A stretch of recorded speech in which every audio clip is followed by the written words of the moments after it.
Naquele tempo, Jesus contou uma parábola aos discípulos.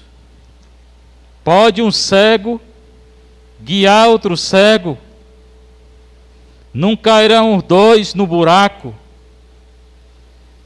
Um discípulo não é maior do que o mestre.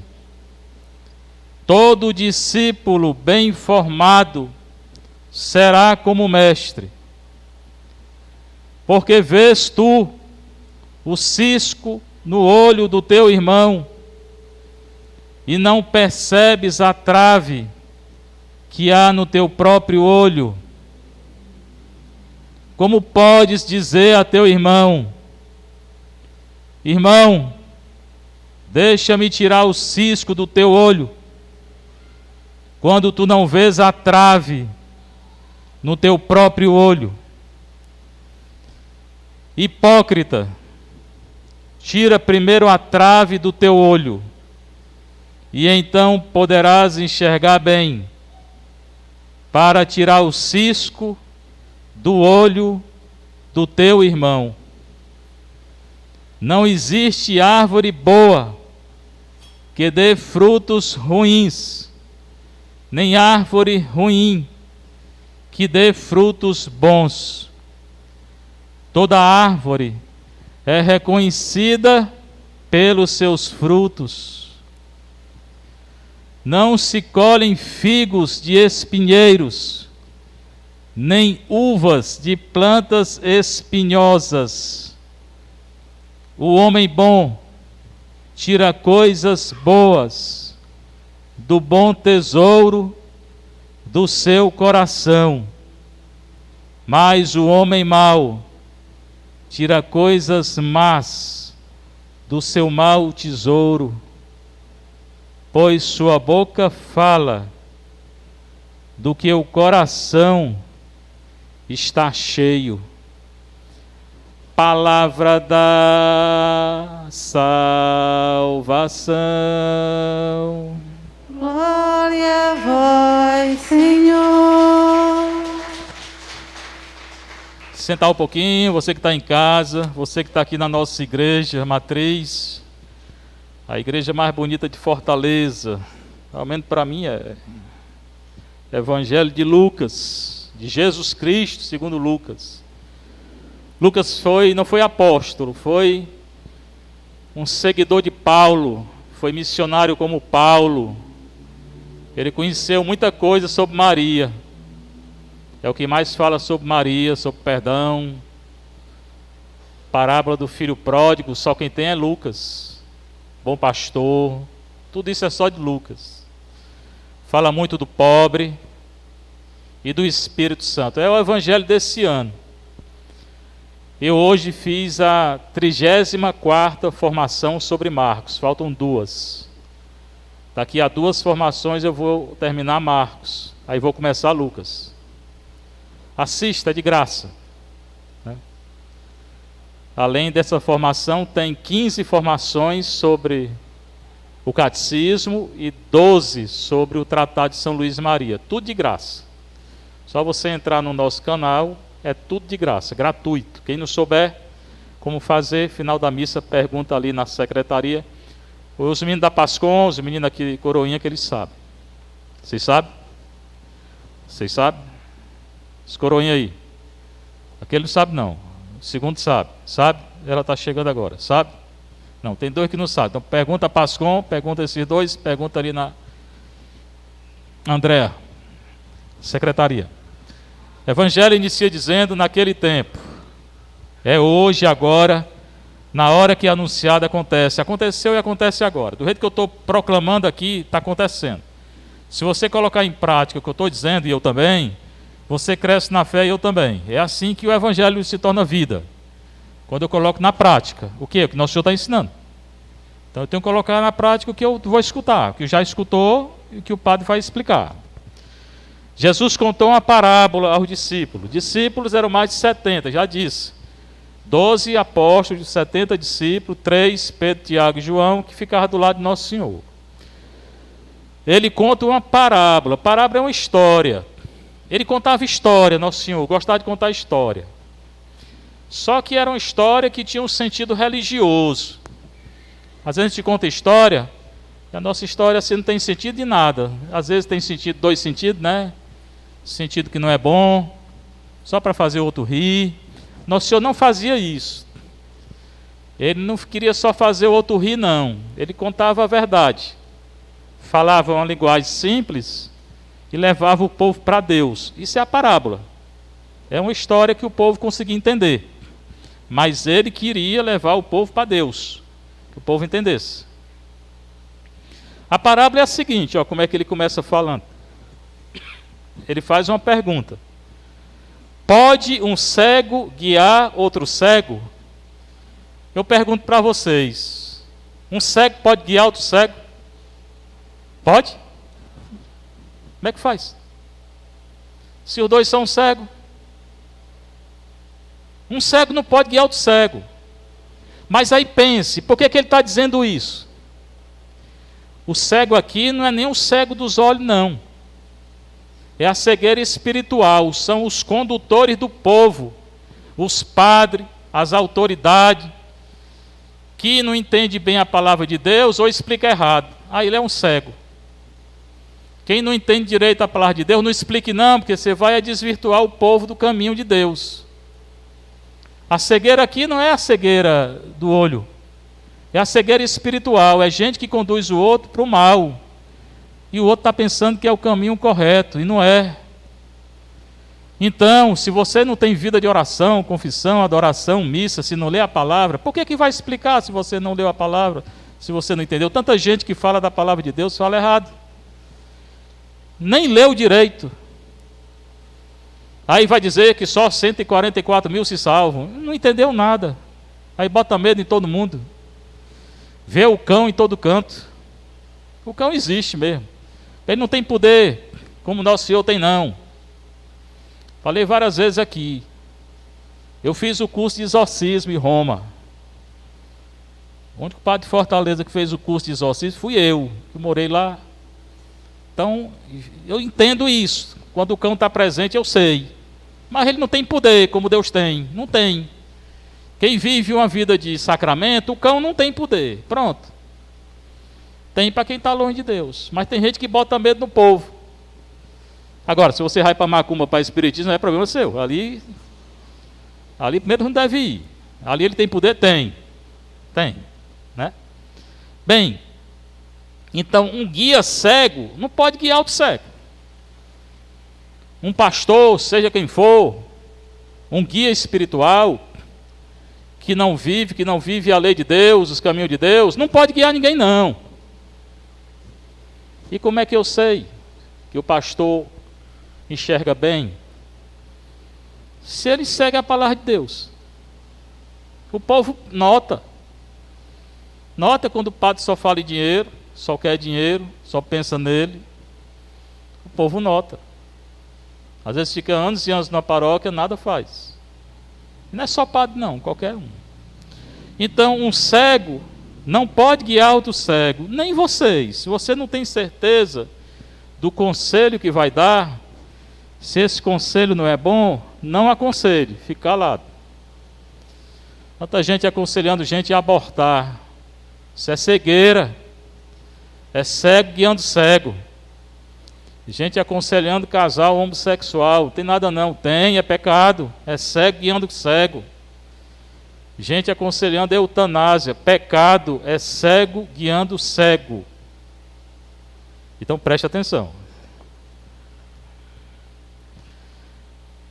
Cairão os dois num buraco. Quando um cego guia outro cego, os dois caem no buraco. Atento. Que a gente tenha vida de oração, sim. Mas cuidado com o conselho que você vai dar. Cuidado com o conselho que você vai dar. Depois, Jesus fala, um discípulo não é maior do que o mestre. Então, se eu quero dar um bom conselho, se eu quero não ser cego ou ser não cego, se eu quiser enxergar, eu tenho que ser igual a quem? Ao mestre.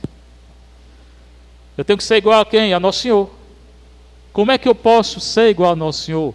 Lendo o Evangelho, participando da missa, orando, confessando, comungando, jejuando, vai começar a quaresma, fazendo bem aos pobres. É assim. Paróquia aqui tem adoração de 9 da manhã a 9 da noite, tem confissão todo dia, tem comunhão todo dia, até quando o padre não tem comunhão. Não é? Então é assim que eu vou conhecendo Nosso Senhor, quando eu venho à igreja. Não venho à igreja só o domingo não, venho à igreja durante a semana também.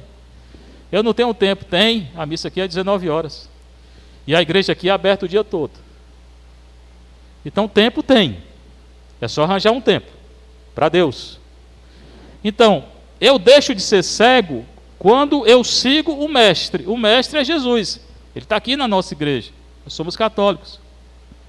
Ele está no sacrário e aqui ele está exposto durante o dia praticamente todo. Venha adorá-lo, venha conhecê-lo.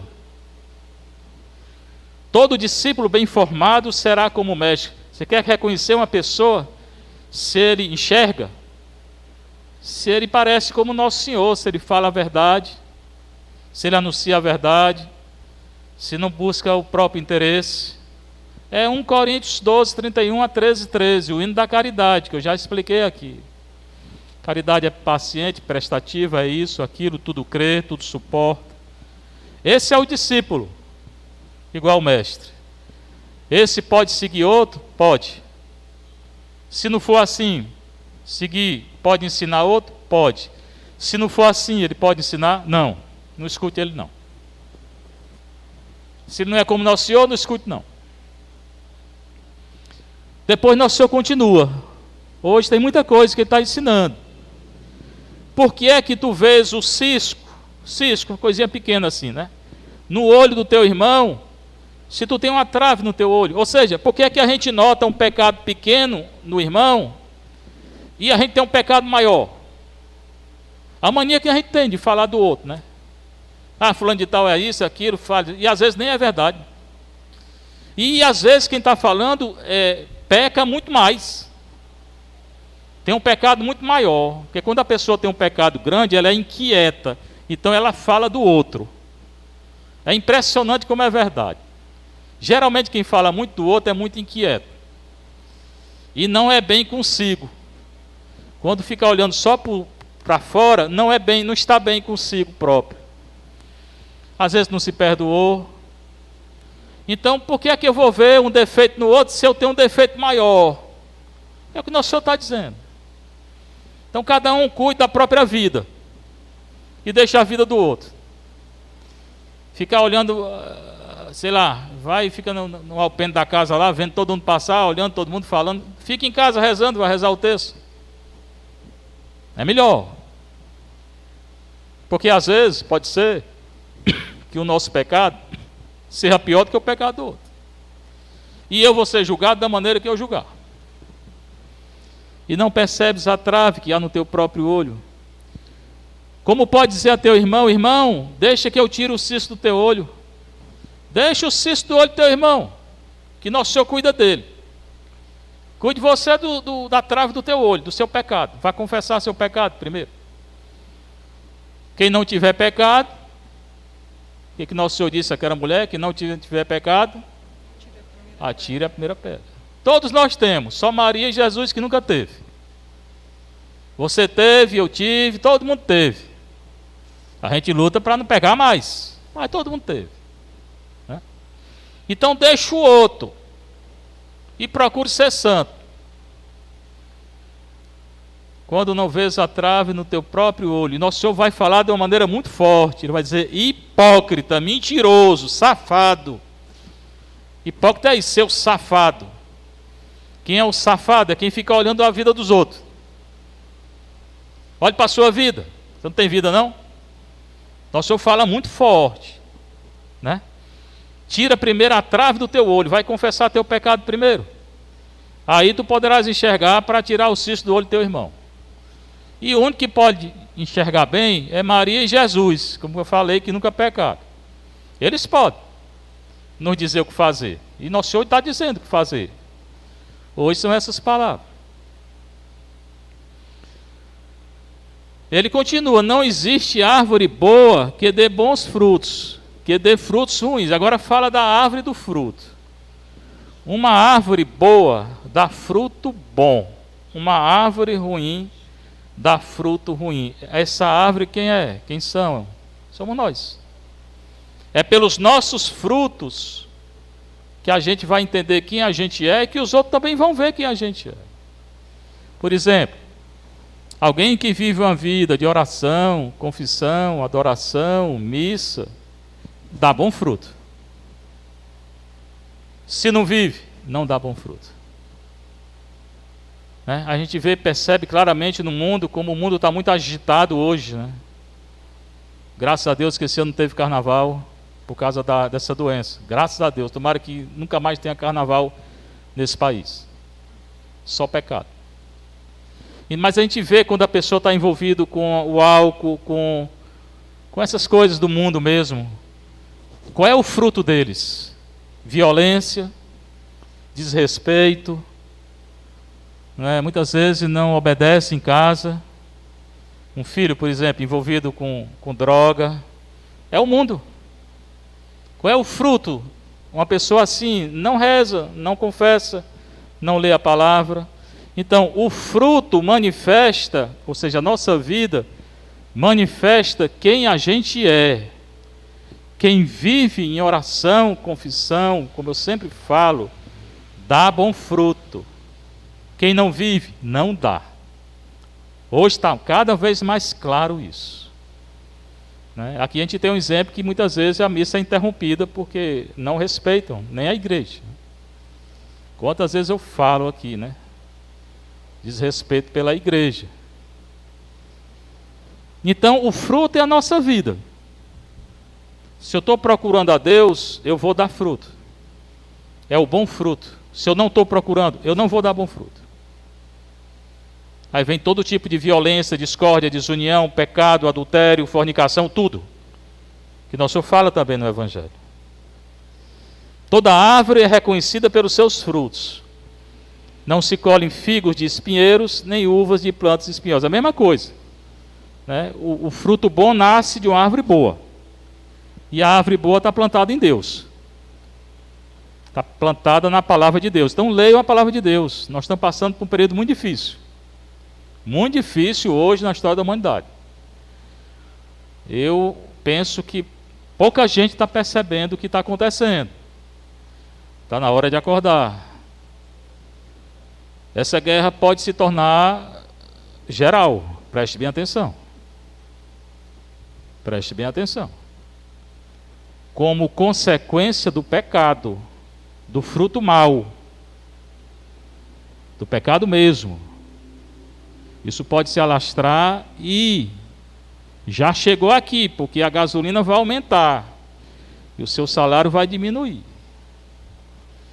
E Deus queira que fique só aí, que não vai ficar se a humanidade continuar a pecar.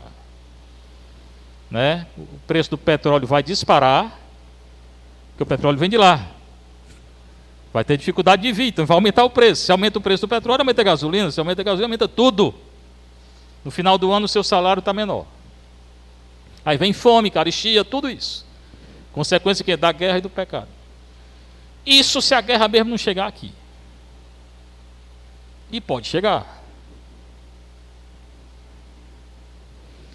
O homem bom tira coisas boas do bom tesouro do seu coração. O homem mau tira coisas más do mau tesouro do seu coração. Pois a boca fala do que o coração está cheio. Pelas nossas palavras a gente manifesta o que tem dentro. Dentro. Quem vive com fofoca e coisinha por aí é vazio, oco por dentro. Se converta. Porque nem cristão nem católico é. Estou falando geral, inclusive para a televisão. Aí tem a leitura inicial do Eclesiástico. Fala assim, ó. Quando a gente sacode a peneira, ficam nela só os refugos. Assim um defeito de um homem aparece no seu falar. Eu não sei que peneira é essa que ele está falando, não. Porque a peneira da minha avó era o contrário. Quando ela peneirava o grão lá, o grão ficava e a coisa ruim saía, né? O feijão ficava e o escolho saía. Né? Mas em todo caso ele está dizendo, olha, como a peneira mesmo, o trigo, o defeito da gente aparece também. O defeito é as coisas ruins, aquele pedaço do fruto que não presta, que fica na peneira. E segundo a leitura, essa coisa ruim se manifesta quando a gente fala. Então cuidado com o falar. Se você está anunciando a verdade, anuncie. Eu já falei aqui que eu sempre quero anunciar a verdade. Doa em quem doer, né? Inclusive em mim. Então anuncie a verdade, mas cuidado. Essa leitura tem a ver com a primeira. Cuidado com aquilo que sai de dentro do seu coração. Interessante o versículo 8. Não elogies a ninguém antes de ouvi-lo falar, pois é no falar que o homem se revela. O falar, a palavra de Deus, é muito importante. Então que o nosso falar seja um falar só de coisas boas. Por exemplo, falar da palavra de Deus, explicar a palavra de Deus. Segunda leitura fala da ressurreição, quando ele fala de ser corruptível e ser imortal. O ser corruptível é esse ser daqui da terra, esse ser que vai morrer, e cada um de nós aqui vai morrer. E o ser imortal é a nossa ressurreição. Mas a ressurreição só virá para quem está seguindo a palavra de nosso Senhor. Eu já falei o que aconteceu semana passada, vou dizer de novo o que eu falei hoje de manhã lá no castelo. Segunda-feira passada eu não vim à missa, porque eu adoeci, tinha ido um médico aí, e tinha adoecido, não vim à missa, mas estava rezando, fazendo minha oração pessoal, e eu rezo 9 textos todo dia. Tenho que fazer? Não, tem não. Dou maior valor a rezar textos. Tinha terminado os textos, era bem 11 horas da noite, aí fui para a cozinha, comer alguma coisa, jantar lá para as 11 horas. Sentei, a porta estava entreaberta, a porta da cozinha, e eu senti um vento bem forte entrar assim, né? Chega e empurrou a porta. Só que eu senti uma coisa muito boa. Eu senti que era a presença de Nosso Senhor. Me lembrei de Pentecostes, né? Aquele vento, aquele vendaval. E, algumas vezes, a renovação chama de dom de profecia. As palavras se formam dentro de nós. E nessa hora que o vento entra, não é que eu escuto, as palavras se formam. Aí se formaram as seguintes palavras, que eu entendi muito bem. A guerra vai começar. Segunda-feira. Na quarta-feira começou a guerra, quarta-feira à noite. Então preste bem atenção no que está acontecendo. Há 2 anos, eu volto a repetir, e vai ficar gravado aí. Há 2 anos, eu aqui, quando começou essa pandemia, eu disse, se não se converter, vai piorar e vai vir uma guerra. Pode assistir os vídeos aí que tem. A guerra veio. Eu não sou adivinho, nem sou santo, eu sou brabo, né? Quem me conhece sabe que eu sou mais brabo do que santo. Mas eu estou dizendo de novo, se a humanidade não se converter, essa guerra não vai parar. Preste bem atenção no que eu estou dizendo. E ela pode se alastrar e pode chegar aqui. Seja louvado nosso Senhor Jesus Cristo. Para sempre seja louvada, sua Mãe Maria Santíssima.